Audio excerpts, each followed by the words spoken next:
સૌને સુપ્રભાતમ, જય સિયારામ। આજનું રાત્રે રોકાણ મારું અહીંયા આગળ ભીમકુંડમાં હતું અને ખૂબ જ સુંદર અહીંયા આગળ મંદિર પણ આવેલું છે અને ખૂબ જ પ્રચલિત છે ભીમકુંડ। તો પ્રચલિત કથા છે, તમને ભીમકુંડના દર્શન કરાવું છું।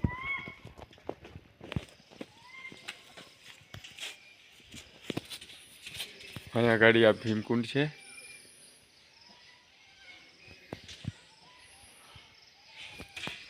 ખૂબ જ પ્રચલિત કથા છે ભીમકુંડની કે જ્યારે મહાભારતની અંદર જ્યારે પાંડવોને વનવાસ મળ્યો ને એ સમયની અંદર ભીમ દ્વારા ગધા મારી અને અહીંયા આગળ પાણી નિકાલવામાં આવ્યું હતું। એ જગ્યા છે એ દૂર સુધી ટેકરી ઉપર જોવાય છે। એ શ્રી વૈષ્ણવ દેવી મીમાદેવી મંદિર છે, એના પણ આપ દર્શન કરીશું। અત્યારે તમને હું ભીમકુંડના દર્શન કરાવી રહ્યો છું।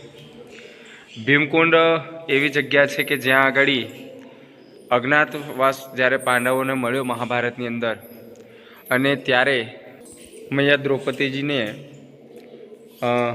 તરસ લાગી અને આ જંગલ વિસ્તારની અંદર કોઈ જગ્યા ઉપર એવું કોઈ જોવા ના મળ્યું પાણી, અને ત્યારે ભીમને ગુસ્સો આવ્યો અને તે સમયની અંદર ભીમે આ ગદાનો પ્રહાર કરી અને અહીંયા ગાડીથી પાણી મતલબ નિકાલ્યું હતું।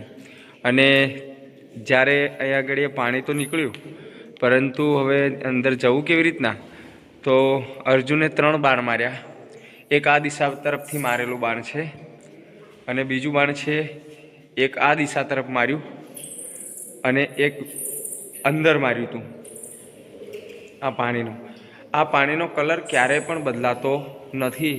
અહીં આગળ એકદમ ચોખ્ખું પાણી તમને જોવાય છે, એકદમ અંદરની મછલીઓ પણ આપણે જોઈ શકીએ છીએ। અત્યારે સવારનો સમય છે એટલે દેખાશે નહીં, છતાં પણ એકદમ નીલા રંગનું પાણી અહીં આગળ આપણને જોવા મળે છે, અદ્ભુત છે।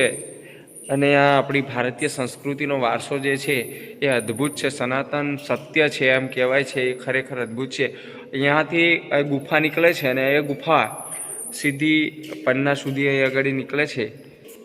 આપ અહીં આગળ જોઈ શકો છો। અહીં આગળ 4 ભાઈ રહેતા હતા અને સામેની તરફ મા દ્રૌપદીનું નિવાસસ્થાન છે અને ભીમનું નિવાસસ્થાન ઉપર જે છે ઘાટ ઉપર છે, ત્યાં આગળ ભીમનું નિવાસસ્થાન હતું। તો ચાલો મેં પણ અત્યારે અહીં આગળ આ ભીમકુંડની અંદર સ્નાન કરવા જઈ રહ્યો છું, એટલે મતલબ આપણે પણ પવિત્ર થઈએ। જય સિયારામ, જય સિયારામ।